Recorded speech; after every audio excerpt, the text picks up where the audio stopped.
All right, what is up, everybody? We are back with another edition of Everyday Hoops. Hope you guys are having a good one.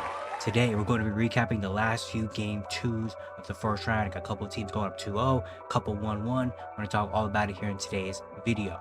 Thank you guys for the views on the videos and the shorts recently. I really appreciate it. If you do like the content around here, consider subscribing, liking, turn notifications, do all stuff like that. I really appreciate it. We live a lot. We're on the road to 1,000 subscribers, so all support around the channel. We very much appreciate it. Link to my Twitter and all that stuff down in the description below. And yeah, don't want to say any more of your time. Let's get right into it. So the first game we had was Celtics Magic Game 2. The Celtics ended up winning this one 109-100 to take a 2-0 series lead. No Jason Tatum in this one, which honestly really surprised me. I know he was listed doubtful, but honestly, was like 99% sure he was going to play.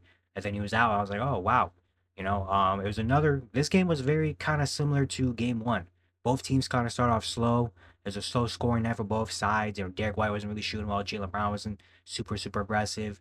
Paulo started good.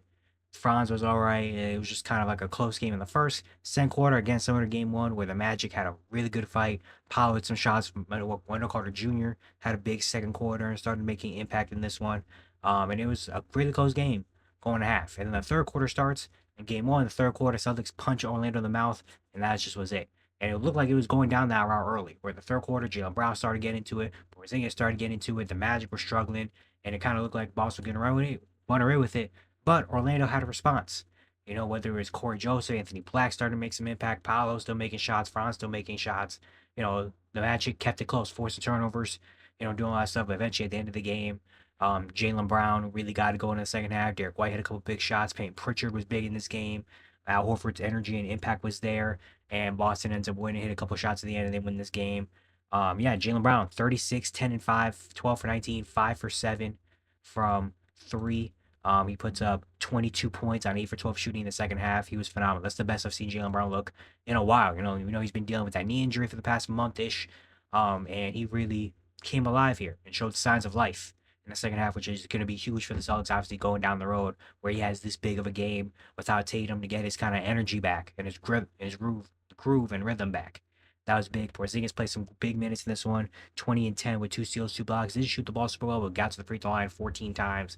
And his defense was really good. He had that, got hit in the forehead, came back in. You had Derek White give you 16, 6 and 5, 17, 6 and 5, even though he had a slow start in this one. Payton Pritchard off the bench with 14 points, hit 3 threes. Jrue Holiday's energy being felt. Al Horford gave you 10 rebounds, 4 offensive rebounds. And Boston got to the free throw line 33 times, knocked down 25 of them. They won the three-pointer battle 12-7. The rebounding battle, they won it 46-34, including 13 offensive rebounds. Is huge in this game as well. They only forced 7 turnovers. They lost a turnover battle, actually. But just made some big plays down the stretch. It's big shots. Jaylen Brown finding his rhythm and showing why this is a championship team without their star player. They still get it done. For Orlando, another solid game from Paulo, 32, 9, and 7. I really like the reads he was making in this game. Definitely missed a couple easy ones, but still, with all the workload he's got on him, it's tough. Franz, EB 25 for 1-4. Still not shooting super well from 3, but he's getting to the rim and attacking very well. Wendell gave you some good minutes, 16 and 8, was 3 for 3 from 3. Anthony Black gave some solid minutes with 11 points off the bench, but it's still really tough for the Magic. Another game, they shot 7 for 29, 24% from 3 in this game, which I don't even remember. I think game 1 might have been worse from 3, or it might have been a little bit better from 3 than in this game. I can look at it really quick. I want to go back. See, where is game 1 of this game? Orlando in game 1 shot 10 for 27. So game 1 was actually better shooting from 3. They hit 10. They only hit 7 today. So the 3-point battle was even worse, than what it was last time. Almost double the amount of free throw attempts too, which is unfortunate. They just could not really hold up. They got 100 points. They scored well. They just couldn't stop Jaylen Brown in the second half and couldn't make the big plays when it mattered the most. A lot of guys missed some shots late. KCP 0 for 6 from 3, 1 for 9 from the field. He just has not been good all season, and right now they desperately need him, and he's not showing up. He was 2 for 4 last game. He's 2 for 8 so far from 3 in this series. He's shooting 3 for 14 from the field overall with 9 points, combined. -17 plus minus so far in the 2 games. just not doing much at all, really, for this team. Not helping this team out one bit. And it's tough, man. It's really tough. Orlando just really doesn't have enough because, I mean, you got to give credit to Sean Fight. I mean, they made this game close. You know, Paolo and Franz are really stepping up to bat. But it's just the offense, they just can't hold up. They just, the pieces around Paolo and Franz just can't hold up to what Boston has, where, again, you have a game where your star player's out, you know, and they still get Porzingis, Derek White, Drew Holiday, Al Horford, Payne Pritchard, all making plays. Even game one, where Tatum and Brown both weren't really that good. Porzingis wasn't really that good offensively. Get Derek White dropping 30. Orlando just doesn't have anything close to that, and that's really what the difference is in this series. Is that the depth is just different. You know, I expect this to kind of be a sweep for Boston. I expect Boston to get them out of the way. If Orlando couldn't win this game without Jason Tatum, and like I just don't know. I mean, maybe they could get one, steal one. I don't really know. I'm not really sure. I mean, the first two games have kind of been just like Boston, kind of walking through the first half, and then they come out hot in the second half, and that's just kind of where the game ends. You know, but credit to Orlando for trying to fight. But at this point, it's tough for Orlando to get one, man, when they aren't getting the production from the role players that they need. Next, we have Cleveland, Miami. Cavs end up winning this one 121-112. They also take a 2-0 series lead. I mean, they came out on fire. They hit, 11 threes in the second quarter, a playoff record. Just first three quarters, they could not miss. I mean, everybody, it felt like everybody that was throwing up a three, it was going in for Cleveland. Everything was on fire. Miami did not start well. Bam wasn't really aggressive. The guys just weren't really doing it. Fourth quarter happens, and the fourth quarter starts to turn. I mean, Miami goes on a big run. Jovic gets some good minutes. Tyler Hero starts making some shots. Bam is playing good on both ends. Davion Mitchell is showing some fight, and all of a sudden, I think Miami made this like a 3-point game at one point. Like Miami was really in this one. Cavs kind of took their foot off the gas pedal a little bit, and then Donovan Mitchell hits two crazy back-to-back threes in a row. Garland also hit a big shot or two in the fourth quarter, and Cleveland ends up surviving this game and winning it. Donovan gave you 36 and 6, hit seven threes, just showing that in the playoffs he's a different monster. I love what Darius has done as well. 21 and 9 in this game. Only shot 2 for 8 from 3. But I just love how smooth and confident he's playing. So the first two games. The movement he has, the times when to be aggressive, when not to be aggressive. I feel like he's just picking his spots perfectly. And he's doing his thing. You got Evan Mobley give you 20 and 6 in this game, hitting 3 threes. He was really good on the offensive end. And this one, Max Strus hitting 4 threes. DeAndre Hunter hit a couple threes off the bench with 12 points, you know. Jared Allen gave you some decent production. Sam Merrill hit a couple of shots. He's been really good so far throughout the two games. I mean, they hit 22 threes in this game, which is tough because Miami hit 16. Miami so far through the first two games has not been playing bad basketball at all. Like, you got to give a lot of credit and respect to the Miami Heat because one thing they're going to come out and do is fight. You know, even though they're really outmatched, they're really really outmatched in this series. Like, they have not, like, game one, they kept it, basically, they were in, like, an 8 to 13 point range for the entirety of the game until it got to the fourth quarter and Ty Jerome went off. This game, they were down by, like, 20 at one point. They could have just phoned it in and be like, hey, whatever, they're hot. But they stayed in it, fought all the way to the end, and made it a close, competitive game that they could have actually won until Donovan Mitchell took over. You know, so they have been, like, keeping in games just because of their fight, their defense, and they have talented enough players. It's just overall, the first two games, the only really takeaway is the Cavs are the better team. The Cavs have the better players, they have the better team, and that's just what it's been. You know, it's just like the Cavs are a 68, 66 win team, and Miami's a 39, 40 win team. That's really what the difference is, because I can't really say too much, because Miami hasn't been playing bad at all, really. I would like to see Bam be more aggressive. He only took 9 shots in this game. So I want to see Bam look more aggressive. He did have 9 assists and 14 rebounds. And we know he's going to bring the defensive end, but I would like to see him be more aggressive like he was in game one. Tyler Hero had a big game with 33 points. You know, you had Doug Robinson. Oh, no, I'm sorry. Nikola Jovic came out and provided some energy in that fourth quarter with 8 rebounds, 11 points. He did miss a couple big shots late in this one, though.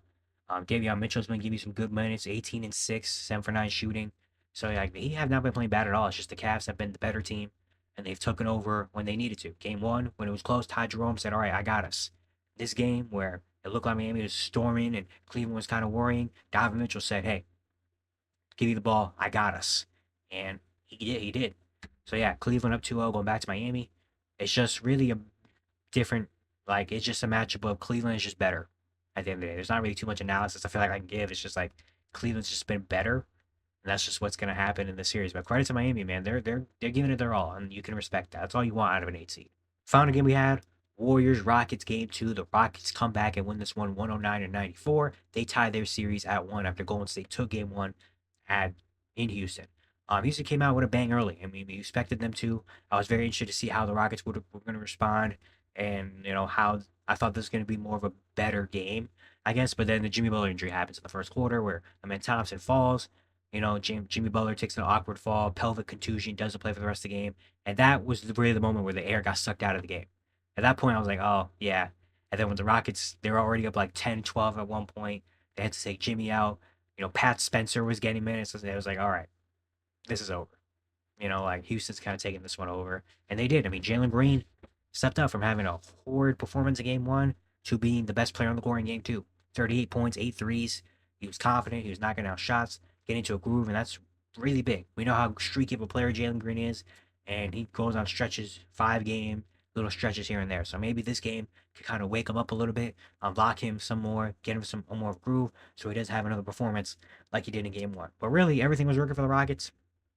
I mean, they got 16 or 20 free throws is big. They missed like 9 or 10 free throws in game one.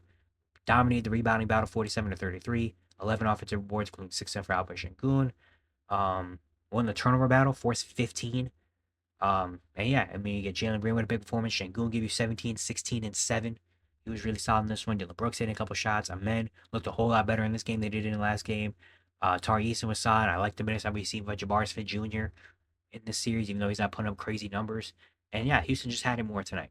Houston just came out with a vengeance and with just like a saying, hey, we got to win this game. And again, when the Jimmy Butler injury happened, that really turned it. And that's where Houston got everything from it. From the Warriors, just tough performance. I mean, Steph tried, give you 20. Besides that, didn't really get much help. Porzingis was under the weather, only played 14 minutes. Moses Moody hit a couple shots early, but that was it. Draymond was a minus 13 in this one.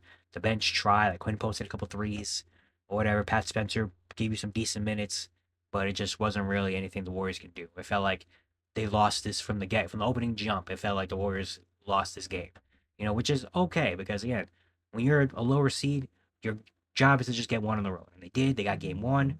Now, really, this entire series relies on how Jimmy Butler's feeling.